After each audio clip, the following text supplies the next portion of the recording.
What comes to your mind when you see these images in the news? Pity? Indifference? Or do you see a need to take action? According to United Nations High Commissioner for Refugees, 65.3 million people are displaced worldwide. This figure, measured against the world's population of 7.3 billion, means that 1 in every 113 people worldwide is either a refugee, an asylum seeker, or internally displaced. In all, there are more displaced people today than the population of the United Kingdom, France, or even Canada. At sea, a frightening number of refugees die daily, just like Alan Kurdi. On land, people fleeing are finding their ways blocked by closed borders, while those who remain in their countries are forced to live within the confinement of camps, facing dehumanizing condition. Sadly, our country, Nigeria, is not left out, as it ranked third on the list of countries with displaced persons, largely due to the insurgency in the northeastern part of our country. Maiduguri, Borno State, which is one of the worst hit states in Nigeria, used to be a city synonymous with hospitality, a principal trading hub with rich cultural heritage, booming agriculture. This city gained global attention when over 300 Chibok girls were kidnapped from their schools by the dreaded Boko Haram group. This city is now in ruins. Its villages ransacked, its borders closed, her schools vacated, waste littered all around the city. Over 20,000 of its inhabitants have been killed, and over 1.4 million displaced, living in improvised camp not worthy to be called home. 59% of these people are children that are hungry, naked, homeless, and maimed. But as a team, we were confident that we could recreate that city by taking relevant action in creating a better future, by giving 263 children access to quality education. We distributed over 1 million books worth over $2 million. Created 394 jobs, earning over $17,000 income. We saved the environment by recycling over 10 tons of waste. And we bridged the social divide by uniting over 2 million Nigerians across 15 states. 52 years ago, this child was made orphaned and displaced as a result of the Civil War. He was later adopted by the late Omar Bongo, and today, that orphan child, Ali Bongo, is now the president of Gabon. Just like Ali Bongo, there are millions of displaced children around the world that have dreams and potentials to become leaders, but lack access to education, shelter, and even food. Most of these children, having watched their parents being killed and their hopes dashed, grew up to develop hatred against the society that abandoned them and take up arms against it. But the question is, should these children be abandoned? Do they have to continue on this lane of poverty when they have you and I? What happens to me if as a child I lose my parents due to insurgency? Does that mean the end of the road for me? Does it mean all my dreams are dashed to the ground? It is with the belief that a child's future knows no bound nor limits that we came up with the project, Power to the IDPs. This project is aimed at ensuring that IDP children have access to quality education, while the adults have a sustainable livelihood. On a needs assessment to Maiduguri, northeast Nigeria, we found that all schools have been closed for 3 years, forcing over 500,000 children out of school. The internally displaced persons face social isolation that prevent them from being part of our society, as they are forced to live within the confinement of camps, relying solely on aid, thereby making them vulnerable to be used by the insurgents. We also discovered used tires littered around the states, as these tires were burned by thugs and insurgents at the heat of the crisis, emitting dangerous gases which are harmful to the environment. In one of our visits to the Ministry of Education in Maiduguri, a bomb explosion occurred few minutes after our departure, killing and injuring several people. We almost lost our lives, but that did not deter us, knowing that a life worth living is a life worth sacrificing. This visit offered us a shocking realization of their specific needs. We therefore divided our implementation strategies into 2 phases. First, we thought of returning the children back to school in order to break the vicious cycle of illiteracy and poverty by establishing an efficient and functional school system in the camp where children can go to school. Secondly, we sought to restore the livelihoods of the adults by empowering them with skills, because only the skillful can be useful. This is how we carried out the educational phase of this project. Knowing that the older generation in the state has done more harm than good, we look into the future to write a new page in the history of Borno State by educating those who will be responsible in weaving a new fabric of culture. Honorable judges, ladies and gentlemen, these weavers are the children of today and tomorrow. Knowing that they will need educational materials, such as texts and exercise books, we carried out a cost analysis, where we discovered that a child will need over $43 worth of educational materials in an academic session. This means that he will need over $257 for the 6 years of his primary education, and our target in this first phase was to take 252 children back to school. These children will need a cumulative of $62,000 worth of educational materials. Generating this money will almost be impossible. So, we came up with the DAB campaign. Yes, DAB, an acronym for Donate a Book. Our team created a One Nigerian project involving Nigerians to donate at least one book towards the education of an IDP child. With the power of the social media, we're able to reach Nigerians from all walks of life, religion, and culture. The success of this action drew massive media attention in our country, thereby making this campaign a national movement. Celebrities, religious and traditional leaders lent their voices in promoting this campaign. My favorite was when the Minister of State for Education invited us to personally donate his books. But Nigerians were faced with the challenge of how to get these books from their locations to us. This led us to partner with the Nigerian Postal Service for the collection and our distribution of these books and other educational materials to the IDP camp free of charge.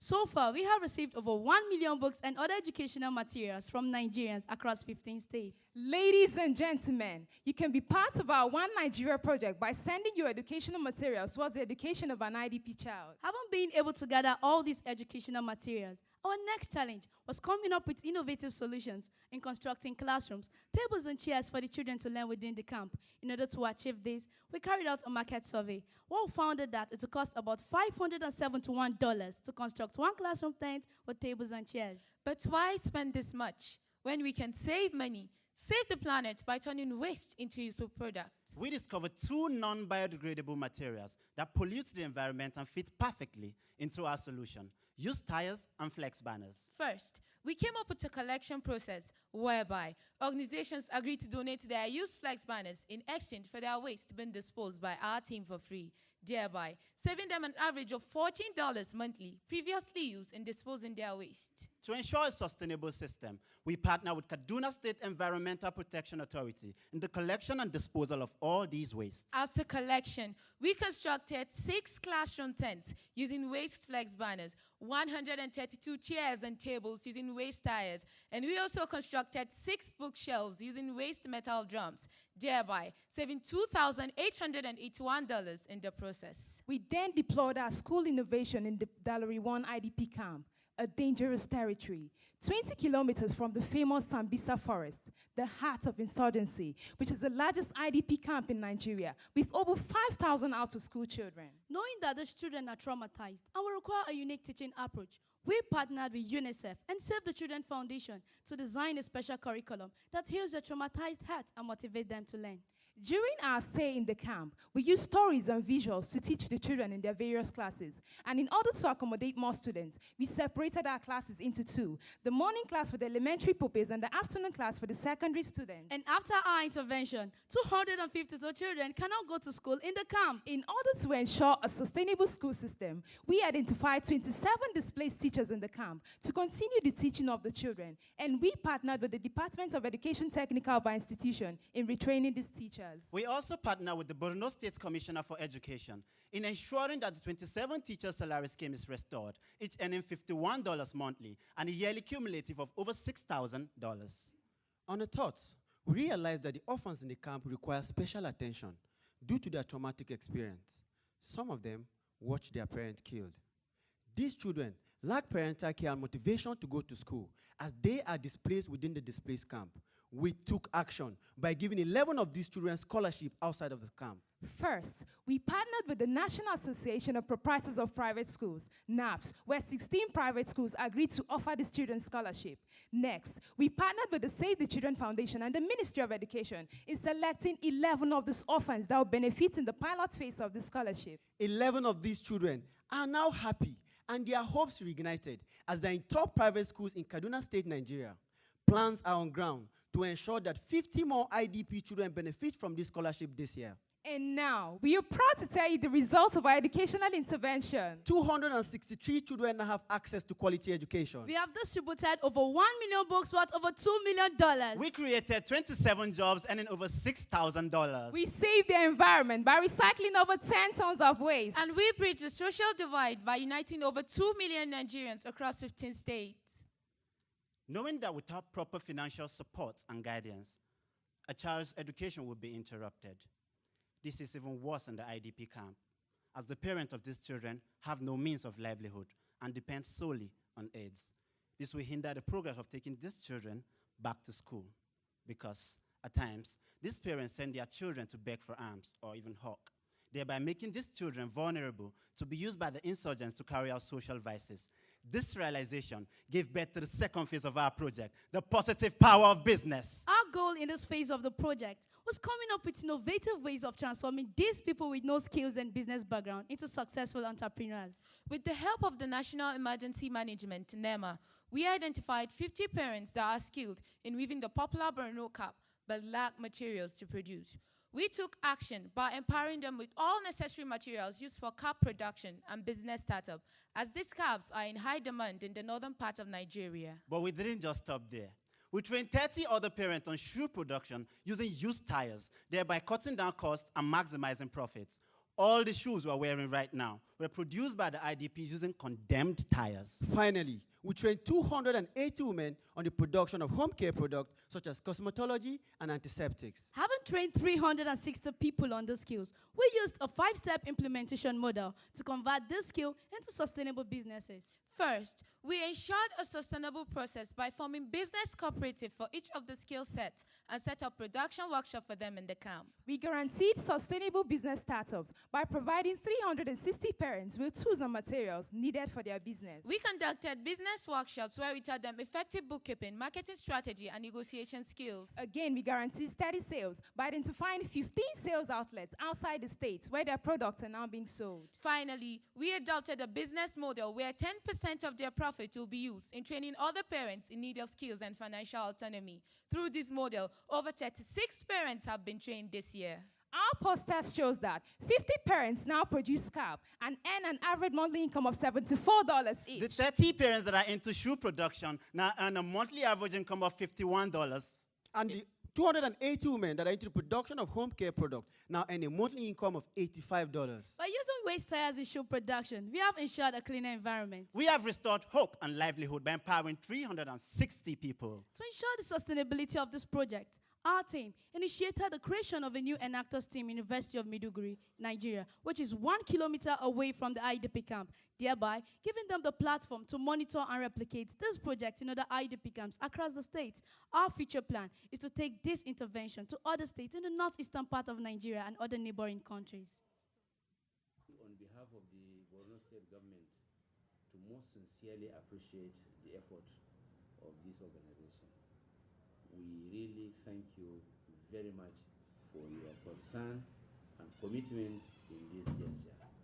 We will very much appreciate that other organizations will copy and emulate same so that it will reduce the problem that we have on ground in our various communities.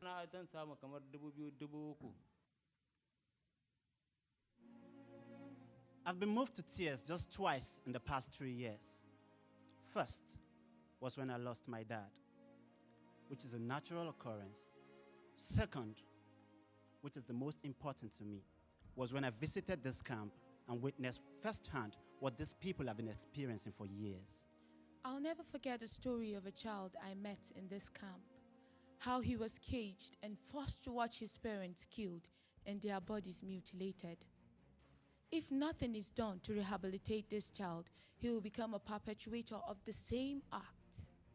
As a team leader of this team, and also a victim of communal crisis in the northern part of Nigeria, where I also lost my parents, and also the stress I had to go through to go to school, I had the choice to either take revenge or lend a helping hand as we have done today. This is a global challenge, and standing before you today gives us a platform to advocate not just for displaced people in our country, but all around the world. We all seated in this hall can lend our hands to ensure that displaced people all around the world today have a sustainable future to live in.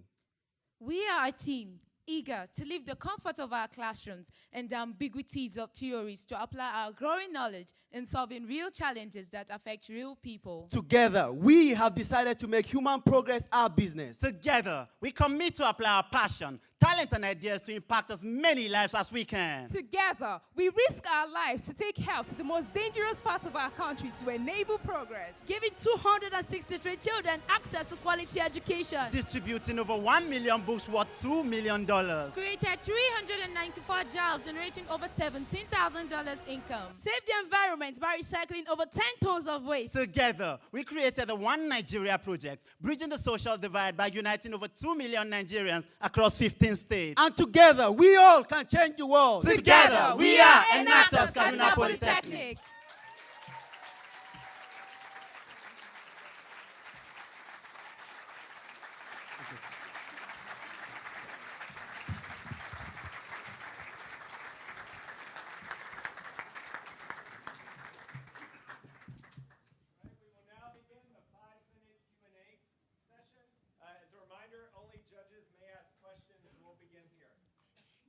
Great presentation, and I like how you impacted across all the generations. Great job. You mentioned 10% of your profit goes to training future IDPs. What is your profit margin, and where's the other 90% being reinvested? Thank you very much for your question. The other 90% will be used in buying other materials for them to produce more caps and produce more cosmetology and antiseptic. And then the other 10% will be used in training other parents who haven't gone through the process of the training.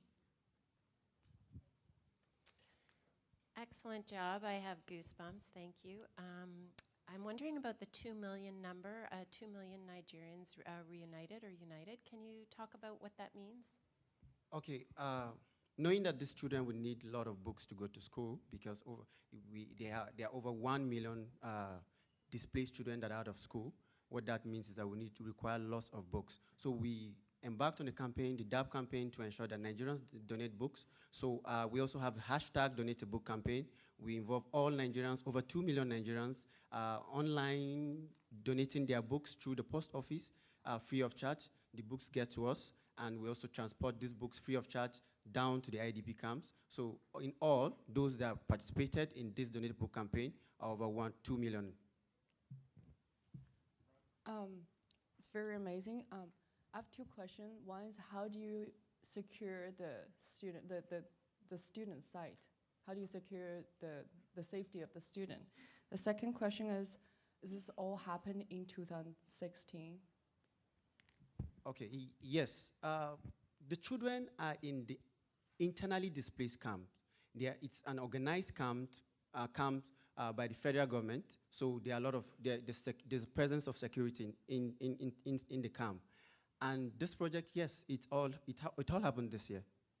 Yeah. My question really is about scale and how much you can take on as sort of a student team. Has then thought been given to use some of this as a demonstration project and then handing some of the larger logistics to other IDP camps to the government? Thank you, sir.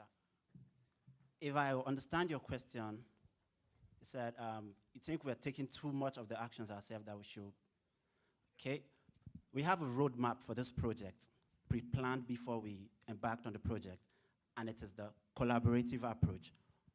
In every facet of the project, we have a sustainable plan and a partnership with organizations that, so right now we don't actually need to go to that camp to monitor the project. That's why we initiated the starting up of a new team in the University of Maiduguri that's close to the camp, And we plan on moving from one state to the other. And we don't intend on just dwelling on one place. And just to add to what he has said, there are a lot of organizations, international organizations, coordinating humanitarian intervention in the camp. But however, there are challenges in the camp. Where we're in the camp, we experience firsthand on how children are suffering, even though there are a lot of aid materials in the camp. What that means is that there are a lot of people there that divert those aids. So we needed to be on ground to ensure that these materials are distributed firsthand, and then also establish an Enactus team 1 kilometer from the camp, train them, involve them in the project, where they also buy into the vision, and now they are carrying on with the monitoring and evaluation of the project right there in the camp. All we needed to do is just to go visit once in a while to ensure that all things are going well. Can I just ask a little bit more about the sustainability and just the organization? You talk about 3 cooperatives and 15 sales outlets and a workshop and a distribution network. How does all of that actually happen? Does a partner organization ensure that there is transport out of the camp? How do the facilities get into the camp? Why is it only 3 co-ops? Okay. For the logistics part, we are in partnership with Nigerian Postal Service. It's a government postal service. They ensure the transportation of these materials free of charge from wherever location it is down to the IDPs, and also from the IDP to the customers free of charge, no cost. And also we're partnering with First Bank Nigeria, to ensure that the displaced persons can deposit their money into the account